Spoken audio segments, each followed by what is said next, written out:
Hermano protestante, tú dices que te confiesas solo con Dios, pero la Biblia dice que Jesús dio poder a hombres para perdonar pecados en su nombre. Tu práctica de confesión mental no aparece en los primeros 1000 años del cristianismo, y hoy te lo demuestro con Biblia e historia. Te han enseñado a temer al confesionario.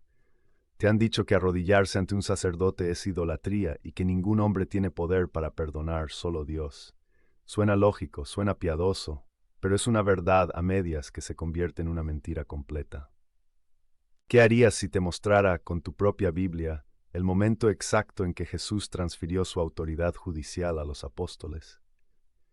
¿Qué harías si descubrieras que los primeros cristianos, esos que morían en el circo romano, no se confesaban en silencio en su habitación, sino ante un ministro de la iglesia? Hoy voy a revelar el versículo que tu pastor salta o malinterpreta deliberadamente, y te mostraré que la confesión no es un invento del Vaticano, sino un regalo de Pascua del mismo Cristo resucitado. Quédate, porque tu forma de buscar el perdón podría estar incompleta. Entiendo perfectamente tu postura, hermano evangélico, porque es la base de la teología reformada desde hace 500 años. Tú dices con convicción, Dios es el único que puede perdonar pecados. Isaías 43:25 dice que Él borra nuestras rebeliones por amor de sí mismo. No necesito un intermediario humano. No necesito contarle mis vergüenzas a otro pecador que puede estar más sucio que yo. Yo tengo acceso directo al trono de la gracia gracias a la sangre de Cristo. El velo del templo se rasgó y ahora puedo hablar cara a cara con mi Padre. La confesión católica es una atadura humana, un control de conciencias y una usurpación de la gloria que solo le pertenece a Jesucristo. ¿Por qué ir al siervo si puedo ir al dueño? Esta objeción parece sólida como una roca, apela a nuestra dignidad y a la suficiencia de Cristo. Sin embargo, ignora un principio fundamental de cómo Dios ha decidido actuar en la historia, el principio de la encarnación y de la delegación de autoridad. Vamos a ver si la Biblia realmente apoya esa idea de solo Dios y yo sin iglesia. Abre tu Biblia, por favor, en el Evangelio según San Juan, capítulo 20, versículos del 19 al 23. Es la tarde de la resurrección. Jesús se aparece a los 10 apóstoles. Tomás no estaba. ¿Y qué hace? Primero les muestra las llagas, validando su sacrificio, y luego ocurre el acto fundacional del sacramento. Versículo 21. Como me envió el Padre, así también yo os envío. Pregunta clave. ¿Cómo envió el Padre a Jesús? Lo envió con potestad en la tierra para perdonar pecados. Mateo capítulo 9, versículo 6 dice, para que sepáis que el Hijo del Hombre tiene potestad en la tierra para perdonar pecados. Si Jesús los envía así también, les está transmitiendo esa misma misión y potestad. Pero no se queda ahí. Versículo 22. Y habiendo dicho esto, sopló y les dijo, recibid el Espíritu Santo. Este soplo es crucial. En toda la Biblia, Dios solo sopla 2 veces de manera significativa sobre el hombre. En Génesis capítulo 2, versículo 7, para dar vida natural a Adán, y aquí, para dar vida sobrenatural a la nueva creación a través de los apóstoles. Es un momento de creación divina. Y ahora el versículo 23, el texto que destruye la idea de que los hombres no pueden perdonar. A quienes remitiereis los pecados les son remitidos, y a quienes se los retuviereis les son retenidos. Jesús les da 2 poderes, perdonar, remitir y retener. Esto implica un juicio. Para que un apóstol o su sucesor, el sacerdote, sepa si debe perdonar o retener un pecado, ¿qué debe suceder primero? Tiene que conocer el pecado, y para conocerlo, el pecador debe confesarlo. Si tú te confiesas mentalmente con Dios, el apóstol no se entera, y por tanto no puede ejercer el poder de retener o perdonar que Jesús le dio. La confesión auricular al oído es una necesidad lógica del mandato de Cristo. Vayamos ahora a 2 de Corintios, capítulo 5, versículos 18 al 20. San Pablo dice, y todo esto proviene de Dios, quien nos reconcilió consigo mismo por Cristo y nos dio el ministerio de la reconciliación. Pablo afirma tener un ministerio, un servicio oficial de reconciliación, y añade, somos embajadores en nombre de Cristo.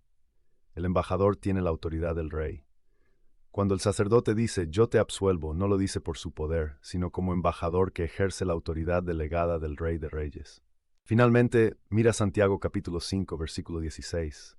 Confesaos vuestras ofensas unos a otros, y orad unos por otros para que seáis sanados. La Biblia manda explícitamente la confesión externa, vocal, No dice confesaos en silencio con Dios, dice unos a otros.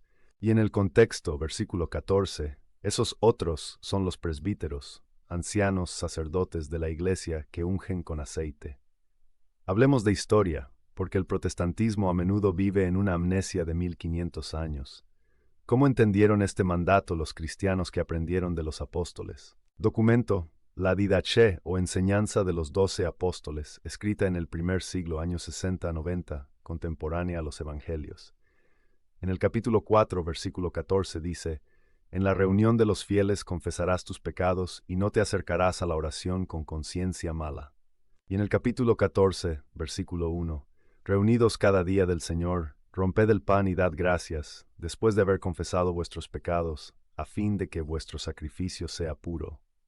Desde el siglo I, la confesión era un requisito previo a la Eucaristía y se hacía ante la Iglesia, no solo en la mente. San Cipriano de Cartago, año 250, en su tratado sobre los que cayeron, escribe duramente contra quienes comulgan sin confesarse.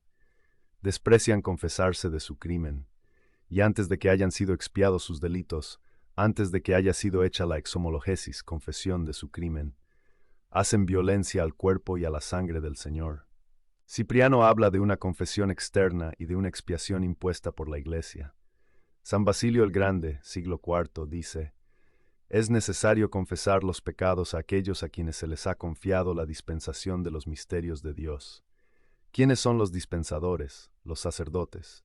San Ambrosio de Milán, maestro de San Agustín, en el siglo IV escribe contra los novacianos, herejes que decían que la Iglesia no podía perdonar pecados graves. Dios hace distinción, prometió su misericordia a todos y a sus sacerdotes concedió la facultad de perdonar sin excepción alguna. La historia es unánime. Durante 1500 años, antes de que Lutero apareciera, ningún cristiano creía que la confesión fuera solo con Dios, excluyendo a la Iglesia. La práctica varió de pública a privada, pero siempre requirió la mediación del ministro autorizado por sucesión apostólica. Hermano, si tu doctrina de confesión directa exclusiva fuera cierta, entonces todos los cristianos desde el siglo I hasta el XVI fueron idólatras equivocados. ¿Crees realmente que el Espíritu Santo abandonó a su Iglesia durante 15 siglos hasta que llegó la Reforma? Eso contradice la promesa de Jesús de estar con nosotros todos los días hasta el fin del mundo. Vamos a usar la lógica que Dios nos dio. El protestantismo cae en una contradicción interna fatal sobre la mediación.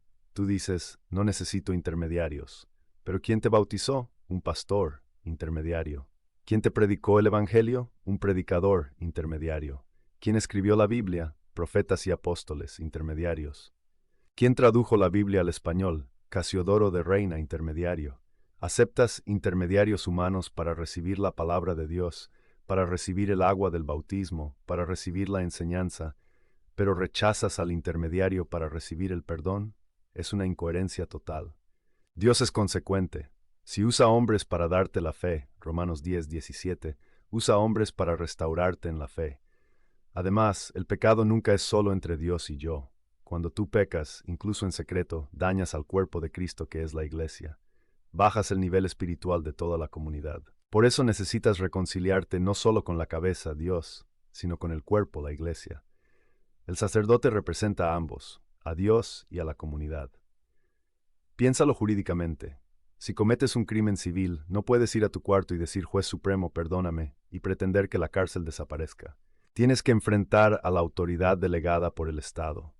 Jesús estableció un reino, y en un reino hay leyes y tribunales de misericordia.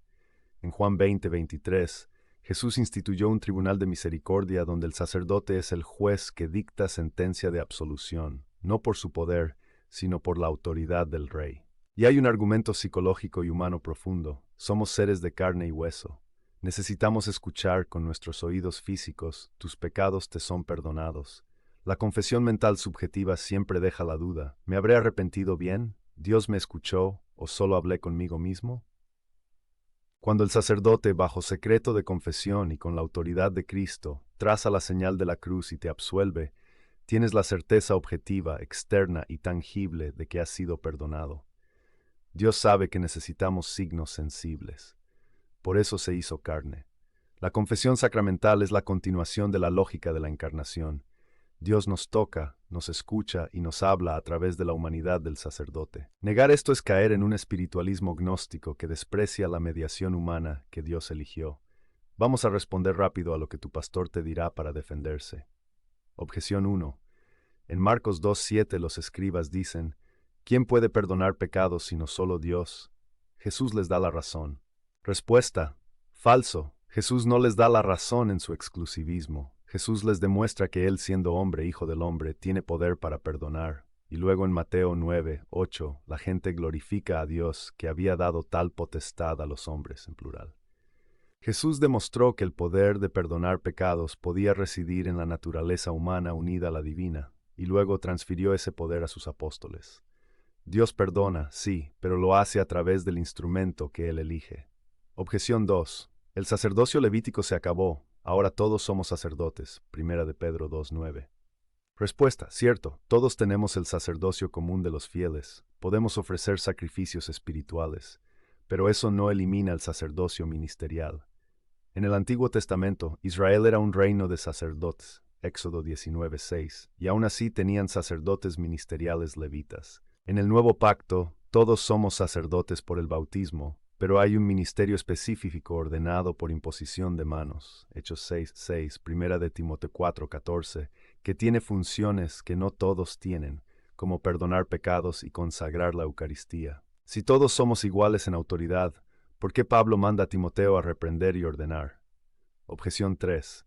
Yo confieso mis pecados directamente a Dios y Él es fiel y justo para perdonar. Primera de Juan 1:9. Respuesta: amén, Dios perdona al corazón contrito. Pero la pregunta es, ¿cuál es el canal ordinario que Dios estableció para los pecados graves después del bautismo? La Biblia nos muestra en Juan 20:23 que ese canal es el ministerio apostólico. La confesión directa es válida para pecados veniales o en casos posibilidad física de confesarse, siempre con el deseo del sacramento, pero despreciar el medio que Cristo instituyó es soberbia. No puedes decir quiero el perdón de Dios mientras rechazas el método de Dios. Es como decir quiero curarme. Dios puede curarme directo, así que rechazo la medicina y al médico. Es tentar a Dios. Hermano protestante, el miedo que tienes a la confesión no viene de la Biblia, viene del orgullo humano que se resiste a humillarse ante otro hombre. Es fácil decir perdón Dios en la privacidad de tu mente, donde nadie te confronta, nadie te aconseja y nadie te impone una reparación. Lo difícil, lo bíblico, lo cristiano, es doblar la rodilla, vencer la vergüenza y someter tu pecado al juicio de la Iglesia para ser lavado por la sangre de Cristo que fluye a través de sus ministros. Jesús no sopló el Espíritu Santo en vano sobre los apóstoles. No les dio un poder inútil que nadie debía usar. Si tú rechazas la confesión sacramental, estás dejando sin uso un regalo comprado a precio de sangre en la cruz. Estás diciendo a Jesús, tu regalo de Pascua no me sirve, yo tengo mi propio método. Eso es peligroso. Te invito a que dejes de luchar contra la historia y contra la Escritura. La paz que se siente cuando escuchas, yo te absuelvo de tus pecados en el nombre del Padre y del Hijo y del Espíritu Santo, es la paz verdadera de la certeza. No te conformes con suposiciones subjetivas. Busca la certeza sacramental. Si crees que estoy equivocado, muéstrame el libro, capítulo y versículo donde Jesús diga, no confiesen sus pecados a los apóstoles, háganlo solo mentalmente. Muéstrame una fuente histórica verificable del siglo II, donde los cristianos rechazaran la autoridad de los obispos para perdonar. Escríbelo aquí abajo en los comentarios. Te leo. Católicos, compartan este video con ese amigo que necesita regresar a casa y todos vayan ahora mismo a ver mi video sobre la Eucaristía en la Biblia, porque después del perdón necesitas el alimento. Nos vemos allá.